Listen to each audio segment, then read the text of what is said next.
बलिया में भूमाफियाओं का बड़ा खेल, कलेजा थाम कर बैठे करोड़ों का मालिक बुजुर्ग लापता।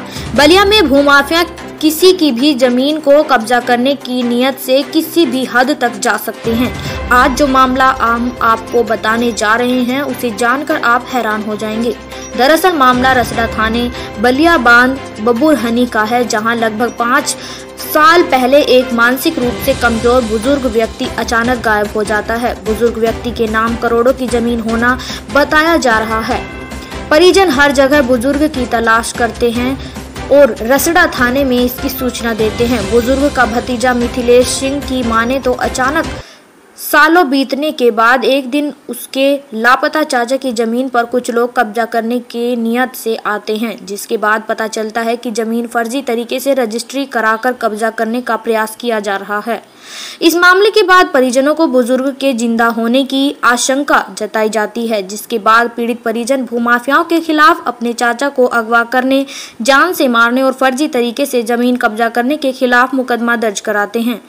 इस बीच लापता बुजुर्ग के बलिया रसड़ा थाने में होने की सूचना मिलती है। आरोप है कि रसड़ा थाने के कोतवाल को मामले की विवेचना सौंपी गई है, लेकिन पुलिस परिजनों को बुजुर्ग से मिलने तक नहीं दे रही।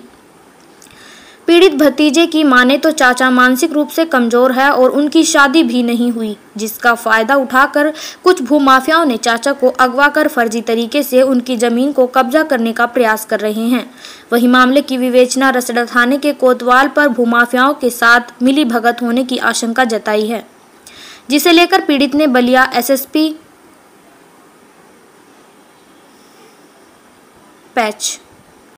जिसे लेकर बलिया एसपी के मुकदमे से संबंधित विवेचना अधिकारी बदलने की अपील किया है। लापता बुजुर्ग को आज न्यायालय लेकर आई, जहां पुलिस ने परिजनों से मिलने तक नहीं दिया। पीड़ित की माने तो जिन भूमाफियाओं पर मुकदमा दर्ज है वो पुलिस के साथ घूम रहे हैं, जिन्हें न्यायालय में देखा। मेरा नाम पिंटू राम है। गुजरी बाजारी जो मकान का जी, क्या करते हैं? मैं नौकरी करता हूँ जी। क्या मामला है, क्या घटना घटी है? मामला ये है कि मेरे बाबा ने 1998 में एक वसीयत मेरे नाम से किया था। जब मेरे बाबा गुजर गए तो हमने अपने पटीदारों से, जो लोग हैं, उनसे कहा कि बाबा हमको वसीयत किए हैं, आप मकान खाली कर दीजिए। इन लोगों ने कहा कि थोड़ा हमको समय दीजिए, हम खाली कर देंगे। ऐसे करते करते काफ़ी लंबा, कई साल का समय ले लिए। जब नहीं खाली किए तो हम यहाँ सिविल जज पूर्वी के यहाँ एक मुकदमा किए खाली करने का। मुकदमा आज भी विचाराधीन है। इसी बीच में ये लोग चाह रहे हैं कि चारों भाई, हमारे पिताजी 4 भाई हैं, चारों भाई चाह रहे हैं लोग कि अपना अपना इसमें 4 हिस्सा लगा लिए हैं। आप कागज़ पर लिख के कह रहे हैं कि हम अपना बेचेंगे हिस्सा।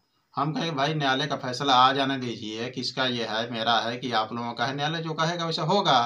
तो ये लोग कह रहे हैं कि न्यायालय वाले कुछ नहीं जानते हैं, कोर्ट कचहरी के चक्कर में हम नहीं पड़ेंगे, हम गुंडों के बल पर कब्जा करेंगे, इसको बेचेंगे। इसी के क्रम में ये लोग 9 तारीख को तोड़फोड़ कर रहे थे। कुछ मजदूर बुलाए थे और कुछ भूमाफिया टाइप के भी लोग उसमें आए थे, बाहर के भी लोग थे, अपने रिश्तेदारी के 8-10 महिलाओं को भी बुलाए थे। ये लोग तोड़फोड़ कर रहे थे। मैं अपने ऑफिस में था। मुझको जब सूचना मिली तो भागे भागे आए यहाँ पर, मना करने लगे तो ये लोग नहीं माने। कह रहे हैं कि तुमको जहाँ जाना है, चौकी पे जाना है जाओ, कोतवाली जाना है चले जाओ, कहीं तुम्हारी कोई सुनवाई नहीं होगी, उल्टे पुलिस तुम्ही को फर्जी मुकदमे फंसाएगी। हम लोग की पूरी ऊपर से नीचे तक सेटिंग हो चुकी है और इसमें भूमाफिया के भी लोग थे और तोड़ते रहे, नहीं माने।